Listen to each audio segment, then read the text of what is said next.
In this episode of Voice of the Sea, we're learning about algae that grows in deep sea environments called Mesophotic reefs. We meet up with algae experts, Dr. Alison Sherwood and Dr. Heather Spalding, to learn more about Mesophotic reefs and the many exciting discoveries they are making. With algae, when you hear the word, most people think it's like the scum on the side of your fish tank or that gross green stuff floating over the water. But what I'm really interested in is the macroalgae, or in Hawaiian, the limu. All of the big, sexy, juicy, fleshy things that are flowing and attached to the bottom. And we have hundreds and hundreds of species here in Hawaii.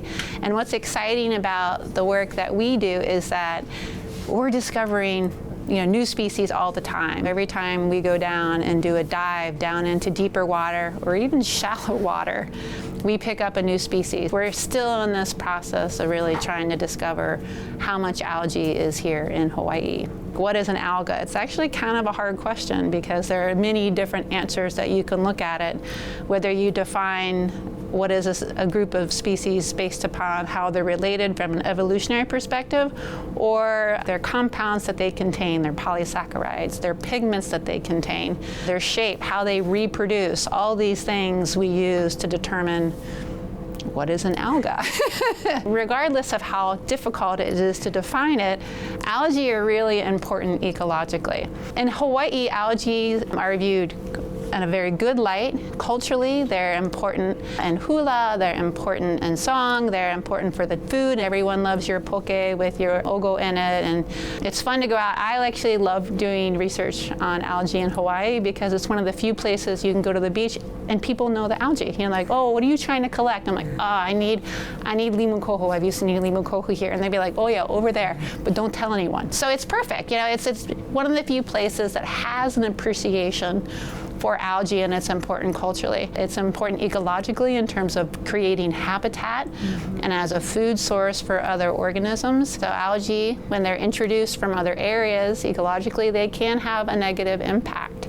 Or a native species, if there's lots of nutrients introduced into the environment, it can take advantage of that and grow fast and cause a bloom. Some places, if I go to like a coral reef conference and I say I study algae, they're like, oh, it's like I'm the evil villain of the conference, right? And everyone's like, oh, your algae is destroying our reefs. But in Hawaii, some of the algae, the ones that we study in deeper water, they're the foundation of the reef. There's more algal beds and a much higher diversity of algae at these depths than there is coral. We call them mesophotic coral ecosystems.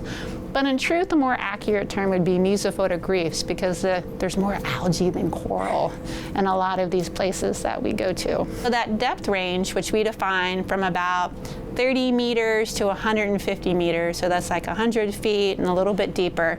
There's enough light and it's just really hard to get to. It's deeper than what you normally dive to. It's shallower and closer to shore than most submersibles with big boats attached are really comfortable going to. But it turns out, over the last 10 to 15 years, what we found is that zone is really important and you shouldn't just pass it by. It turns out in Hawaii, it's a very special place because we have gently sloping substrate.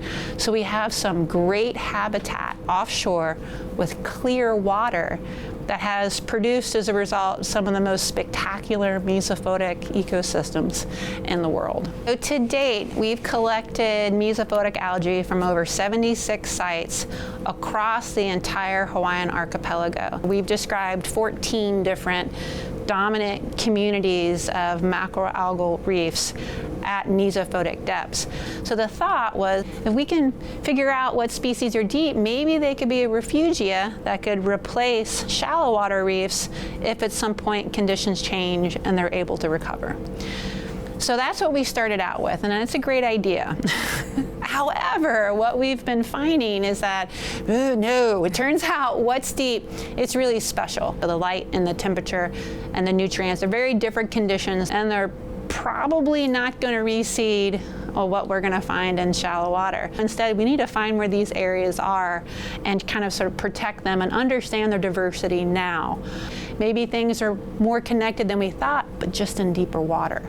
And so we're kind of using these reefs as lifeboats to understand diversity and even phylogeography and biogeography in the entire Pacific.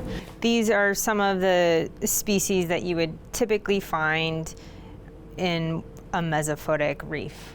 Yeah, and so some of them are not what you would expect. If I was to describe, for instance, a big green algal blade like this, you would think, oh, well, that must occur in like shallow water, like in an estuary or in a really nutrient-enriched area where there's a lot of runoff. But it turns out these green algal blades commonly occurred in deep water, down to at least 100 meters, typically in the 80 to 90 meter range. And they would form these really cool assemblages with these red algal blades. And some of these green algal blades would be like 3 feet long. So they were huge, and there were big blooms of them occurring, or at least a high abundance, I should say, of them occurring at depth. And so that's not what we expected at all. It was a big surprise. It looked like Christmas down there. You got these big green blades, you got all these different red blades. And so we described 2 species from the genus Umbraolva, and then that are more olive green in color, and then 2 new species from the genus Ulva of these big green blades that occur at depth. So for instance, this one we named Ulva ohiohilulu, and that's given that name to signify how it would flow in the aʻau channel.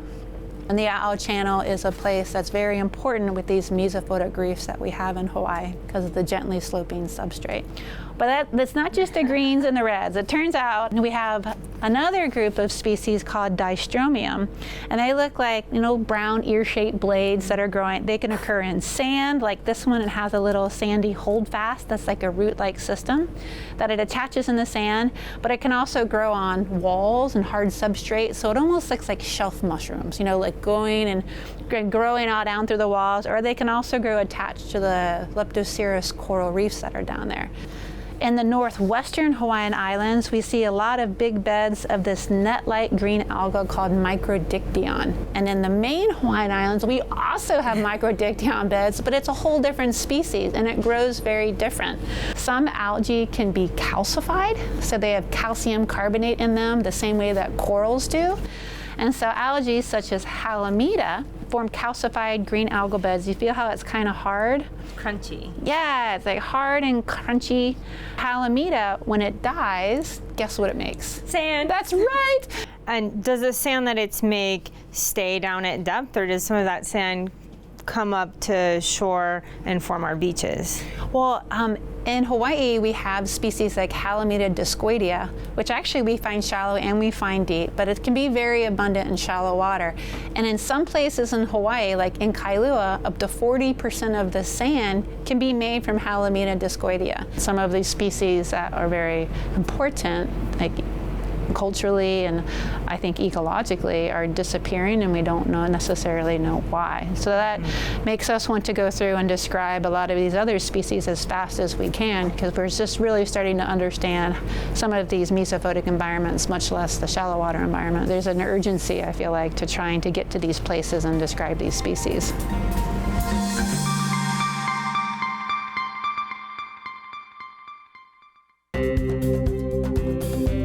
University of Hawaii Sea Grant College Program, helping coastal communities of Hawaii and the Pacific through research, education, and outreach. Serving the community from elementary to graduate students. Hawaii Sea Grant.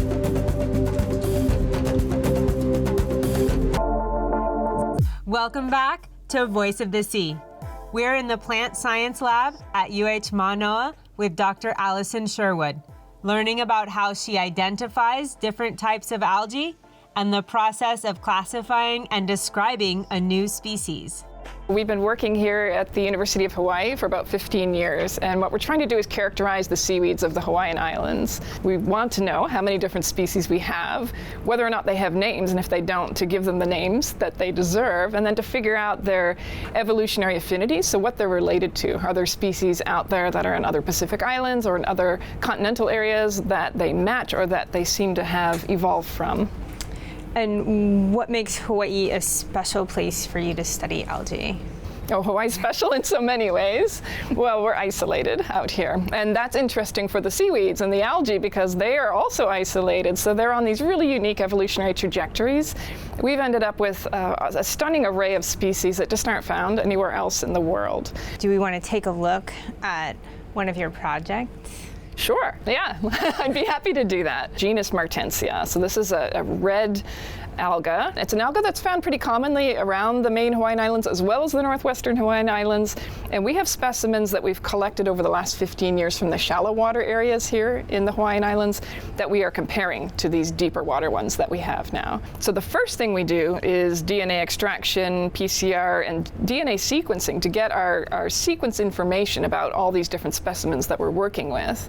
And once we can compare our specimens with the DNA sequences, then we know how to start grouping these together into things that might be species. So then we would take a pile of specimens that we think are probably a species based on DNA sequence to the microscope and start to look at the characters that we need to see there.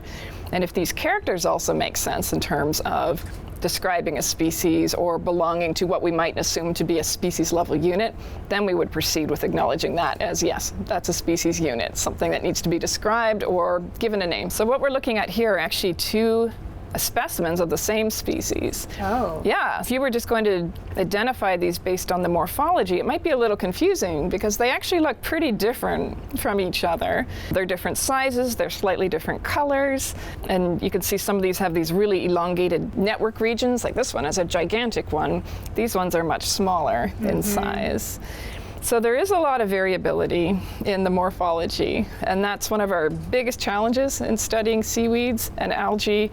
I think it's important that we understand the real diversity that's out there for a couple of reasons. For one, just to have a better sense of global biodiversity. If we want to enumerate the species on Earth, it's important that we're recognizing these distinctions. But also, probably more importantly, you can't move on and understand anything about the ecology of an ecosystem if you don't know how many entities you're working with or what they are. Here at the microscope, what we typically do is make some preparations from the herbarium sheets or from some other material that we've collected and maybe kept in formalin or some sort of fixative so we can look at the sample again. And then what we need to do is get it onto the slide, and then we're using the microscope and usually taking images to understand what the morphology and the anatomy of the specimens are at that point. So for Martensia, what I've been really focusing on are the things that I'm seeing that people have been using for the last couple of hundred years to describe species. So we have images where we're looking at, for example, the surface cells, and we need to get an understanding of how large they are, the shape they are, and then the internal structures inside of them, the chloroplasts, how many of those you might see, and whether they're at the periphery or more distributed through the cells. We're looking at the reproductive structures, so there's some female structures that are produced, and they have a series of spores as the next generation after fertilization. And so we're looking at the overall size of these structures and the shape of the spores that come out. For Martensia, you saw that it had this network towards the top of the plant. If you look at the periphery of that network under the microscope, what you see are these little extensions sometimes. So some of the species have these little finger-like things that are growing out of the edge of the network. And those can be diagnostic for species, and then other species have a more flattened peripheral edge on them where there's nothing decorating it. But probably the most important characters for Martensia are in that network itself, and you can see it here. It's just this strand of cells that are going up and down, connecting that periphery to the main part of the plant at the bottom. And so what people are using to describe these different species are how thick these different strands are, whether they have these extra little pokey ones that stick up or down, and the tendency for that, and which direction they go. So they get very detailed in the just what this plant is made of and how it's put together. Also the development of it. So we look for the early formation of the nets and study the anatomy of how it develops in those earliest stages of network production. There's a whole invisible world at the microscopic level that we rely on really heavily to tell these species apart. But it's also, to me, it's what got me into studying algae in the first place. It's just the beauty of these organisms when you start to look at them under the light microscope. All of a sudden, there's this amazing, beautiful world that opens up. This is one of the most time-consuming parts of doing the project. For this Martensia project that we've been working on, making the slides, just getting the microscope slides together probably took 1 to 2 weeks. Then you move to the microscope and start looking at the features that you need and trying to get the exact perfect shot that you need to go ahead and assemble your plate of images into the journal article where you're going to be describing your new species. All told, it probably spent at least 3 weeks of time on the microscope for that particular project, which might sound sort of reasonable for one paper, one series of descriptions for a genus. But when you try to amplify that out for the number of things that we really have to work on in the mesophotic flora, we're looking at probably years of time, many years of time altogether at the microscope to get all the information that we're going to need to fully understand that flora. Once we have all that, we'll be able to move on and start to look at things like these issues of connectivity. Were the deep reefs similar or different from what we're seeing in the shallow regions? Are the things that we're seeing in the mesophotic reefs unique? Are they endemic to here? How does that change with latitude? And what are the biogeographical affinities to other areas of the world?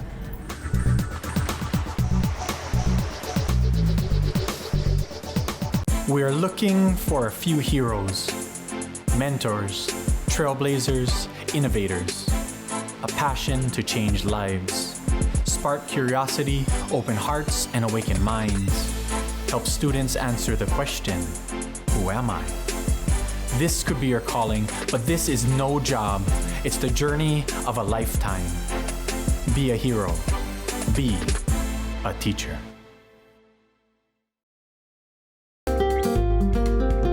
Welcome back to Voice of the Sea. We're in Dr. Alison Sherwood's lab, where we take a quick dive into the methods researchers use to investigate the genetics of deep sea algae.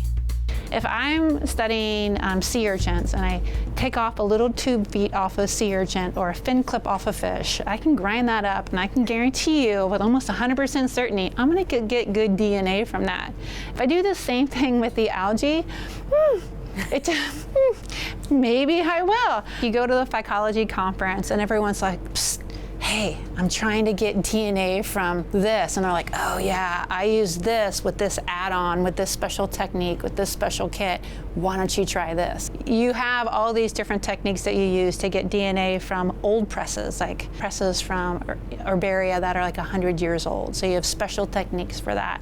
And so we'll use that. And then you have special techniques for every algal group. Extracting DNA from algae is tricky. How you would extract DNA from the red algae, like the bidrag algal blades, can be different than how I would extract it from a green blade, and definitely different than how I would extract it from the brown algal blade. Well, first you just try it regular, and then if it doesn't work, then you start going into the special technique toolkit to try and see if you can just get DNA out of it. The best luck I've had is freezing things at -80. But when you're out on a research vessel, we often don't have a -80 freezer, so you gotta preserve it in different ways. What we can use is like salt mixtures, so like DMSO. We can try their alcohol methods. Someone shipped me some samples in rum, and it worked really well.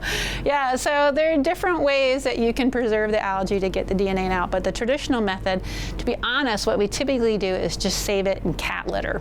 So it turns out Silica Gel, which is like your basic cat litter, does a really good job typically of preserving algae. So our backup, like no matter what, we save it in Silica Gel, and then if that doesn't work, then we move on to the other techniques of trying to preserve them in different special ways.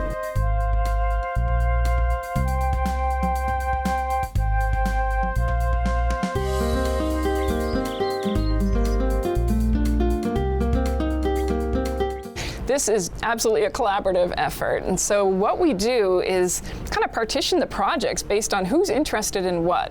So our entire team, well, I'm part of it, but in addition to that, we also have a postdoctoral fellow. Usually 1 to 2 graduate students are working on the project as well. And currently right now, 3 undergraduates as well, who are all undertaking individual projects looking at either species or genera of these mesophotic algae. This is Becca Katz, and Becca is an undergraduate student, and she's working on a research experience with us in the lab this summer. Becca's studying the green algal genus Caulerpa, and what she's doing right now is preparing an agarose gel, which she's going to run with a process called Electrophoresis. And what this allows her to do is see whether her amplification of a particular gene was successful or not. And this is how we test out whether this first step worked before we send our products on for DNA sequencing. What she's going to do is take this agarose gel that she has poured into this plastic mold. It goes into this chamber that's right there to the left, and that has a buffer in it. And then what she's going to do is load her products from the polymerase chain reaction, or the PCR, into these little wells. They apply a current to the box, and that separates out these products based on their size. So this is the box where we have the gel loaded. The samples are in the gel is in the buffer is in the chamber, and what we're going to do now is run an electric current through that buffer in the chamber. And what we can do is run a standard next to that, which tells us how large our fragments are, and from that we can see whether or not the reaction was successful. This is Monica Payano. Monica's a postdoctoral fellow working on the project, and what she's doing is purifying some sample. She's determined through electrophoresis that her products were successful, so now she's removing all the bits of things that we put in the initial reaction that we no longer need, and they might inhibit the process of DNA sequencing. So we have to take out all the extra bits. And then this is Charles Hambley. Charles is with us this summer from the University of Guam, and he's participating in a research experience here for the entire summer. Charles is working on diversity of the red algal genus Gracilaria from our mesophotic samples. So the last step before we send them on is to prepare the smaller aliquots of material that are going to be taken over to the sequencing facility for them to do the actual sequencing. So once we send our samples off for DNA sequencing and they've been run by the facility, they're going to mail our sequence data back to us. And so this is Fereza Cabrera. She's a second-year master's student in the lab, and she's studying the diversity of the mesophotic red blade samples that we have. And so Fereza is bringing up some of the DNA sequence data that she's gotten back recently. And what she can see in this DNA sequence analysis program is how successful the sequencing was, and she can also read those individual A, C, T's, and G's that are part of her DNA sequence. And once that's edited, she can then compare her different sequences for her different samples to get a sense of the diversity that we have.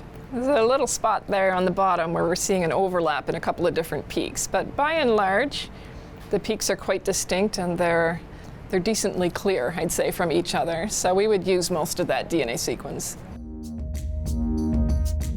Next, we check out the algae specimens at the Bishop Museum with collections manager Barbara Kennedy. I have a really interesting job. It's really fun. Most of the time it's fun. So Barb, can you first tell me a bit about where we are right now? We're in a herbarium. And so a herbarium is a collection of plant specimens that have been dried and pressed, and then you store them in a fashion so that you can retrieve what you're looking for. Bishop Museum maintains and keeps inventories of all the plants and animals in Hawaii, including algae. We have over 750,000 records here.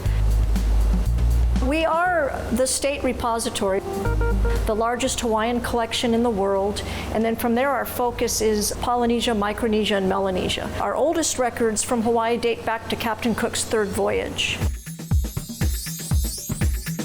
This is our, what we call the types room, and it houses all of our type specimens.